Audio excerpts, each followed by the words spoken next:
હવે મિત્રો આ બાપુને તો બધા લોકોએ આડે હાથે લઈ લીધો છે। એક દિવસની અંદર 37,000 વ્યૂ।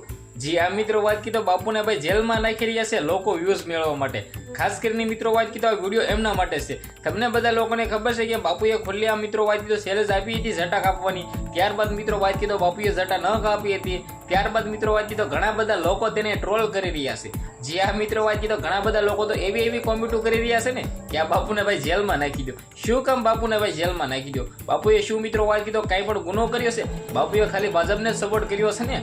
જે આ મિત્રો વાત કીધો આમ લોકો કોઈ પણ મિત્રો કોઈને પણ સપોર્ટ કરી શકે છે। આ બાપુએ મિત્રો ભાજપને સપોર્ટ કર્યો છે તો મિત્રો બાપુનો કંઈ પણ ગુનો નથી। પરંતુ સોશિયલ મીડિયાની અંદર ઘણા બધા લોકો આ બાપુને ટ્રોલ કરી રહ્યા છે। હવે તમને લોકોને ખબર છે કે વિસાવદરની પેટા ચૂંટણીની અંદર આ બાપુ ખુલ્લે મિત્રો વાત કીધી જે ભવિષ્યવાણી કરતા હતા ને ત્યારબાદ મિત્રો વાત કીધા બાપુની વાત મિત્રો બધા લોકોએ દિલમાં લઈ લીધી છે। બાપુએ મિત્રો કહી દીધું છે કે આ રાજકારણ જ્યારે હોય ને ત્યારે જ મિત્રો વાત કીધા બધું હોય છે। રાજકારણ પતી જાય છે તો મિત્રો આપણે બધા લોકોએ મિત્રો ભૂલી જવું જોઈએ। બાપુની વાત પણ આમ સાચી છે પરંતુ ઘણા બધા લોકો હાથમાં લઈને બેસી ગયા છે કે બાપુને જેલમાં નાખી દો, આવું નાખી દો, તેવું નાખી દો, ફલાણું નાખી દો।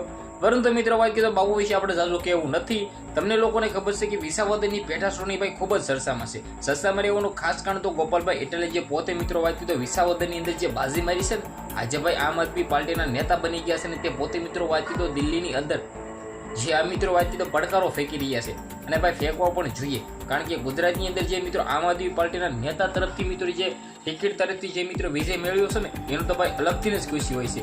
ભાજપ તરફથી તો મિત્રો ઘણા બધા લોકો જીતે છે પરંતુ ભાઈ આ તો આમ આદમી પાર્ટી તરફથી તો મિત્રો ગુજરાત માટે જો ભાજપને જ મિત્રો હેવીને ભાઈ એક બાજુ મિત્રો જીતવું તો આ મિત્રો સૌથી મોટી વાત કહેવાય। કારણ કે ગુજરાતની અંદર ભાજપ મિત્રો કાંઈ હારતું નથી પરંતુ મિત્રો ભાજપને હેવી દીધું છે ગોપાલભાઈ ઇટાલીએ। તો એના વિશે તમે શું કહેશો? વિડીયોને બંને એટલું શેર કરીને સબસ્ક્રાઈબ અવશ્ય કરવાનું ભૂલતા નહીં।